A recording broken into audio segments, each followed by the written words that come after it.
Welcome back to the Sports Source. This segment brought to you by Daniel Hood Roofing. When it comes to roofing, make sure the people doing the work are licensed and insured. Make sure you get a free roof inspection. It's got to be free. And make sure the financing is going to be easy.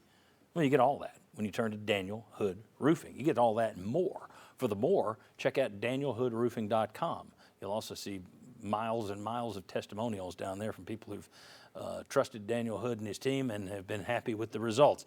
Visit danielhoodroofing.com today, after the show preferably, or give them a call because they always have operators standing by. All right, a grand jury has indicted Tennessee senior safety Jaylen McCullough on a charge of aggravated assault. This is 8 months after he punched a drunken man who tried to enter his apartment.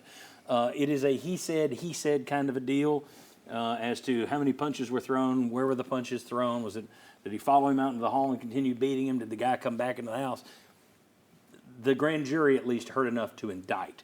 There's a big difference between indicting someone and finding them guilty. Yep. Gotta make that there. But, and remember that McCullough was suspended for the Alabama game. Did he get it? Was it a 2-game suspended or just Alabama last year? You guys remember? He missed the Alabama I'm thinking game. too, but I know Alabama game for sure. He missed the Alabama game when this first came out. Here's the question. If you are Josh Heupel, how do you handle it? Because if you're playing him, it's going to be brought up on every broadcast. If you're not playing him, it still might be brought up as to why he's not there, but it probably won't be as prominent. But at the same time, you're looking at it saying, well, kid's got a right to a speedy trial. They're not giving him one. Can I just hold him out for something that he may be found innocent of? And it's not like he knocked over a liquor store. It's a drunk guy came into his house. How many punches did you throw? Yeah. So my question is, how should he handle this? And I'll start with the former players. I think at this point, they've also probably looked at the case themselves and had some recommendations given to them about what this looks like, what it's the percentages of, is he going to be found innocent or not, or what does it look like? So I think they're probably making that calculation and saying, what do we feel we got to go through? The answer to that question of them having to answer that is going to be, hey, let the justice process play out. Let's see how it goes, and that's going to be your repeat.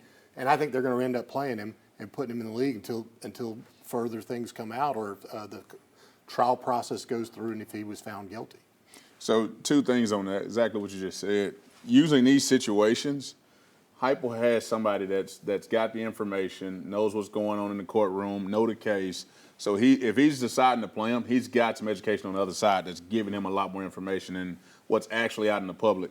And then the second thing is the reason why you got to play him is because from a player standpoint, when you stand in a team meeting and the coach tells you, we're family, I got your back, we're going to get through this thing together, that's the kind of the way you galvanize the guys, you can't then look at this situation and say, hey, you know what?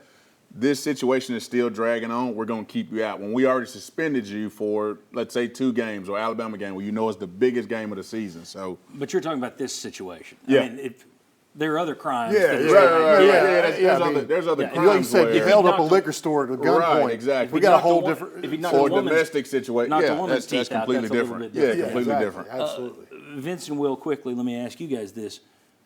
Will it or should it play any role, the fact that he's your most veteran DB in a secondary that is your biggest question mark on the team? Should that play into it, and do you think it will? I think it shouldn't play into it. I think it absolutely will. I think another portion that might play into it is that he's not that good. And I'm not trying to be mean by that, but if he was a superstar player, without question you're playing that guy. He served his time already. He's slow in the secondary and sometimes can be a liability. So he's kind of an old school type player that needs to play in the box. So I think that might play into it. I do think he's going to play. If it were me, are you going to trial? Like, I would not play you if you're going to trial, but if you have this situation resolved by the time we get to the start of the season and you've pled and everybody's worked out what they need to do, I would then play him from there. I think to Marlon's point, I think you're spot on both.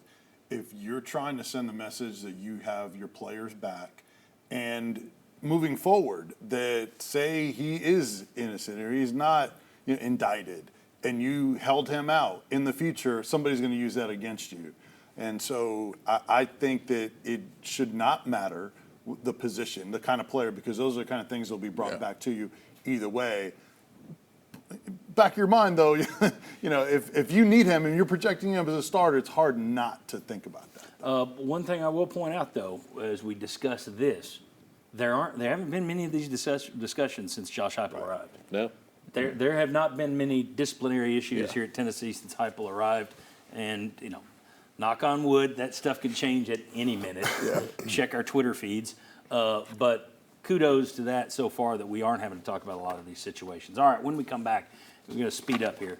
The Memphis Tigers were mentioned in a rumor with the Big 12 this week. Now, he got shot down, but my question is, if Memphis wound up in a Power 5 school, I know everybody, a Power 5 conference, everybody around here laughs at Memphis. But if they were in a Power 5 league, would that be a concern for Tennessee? We'll discuss next. Going back.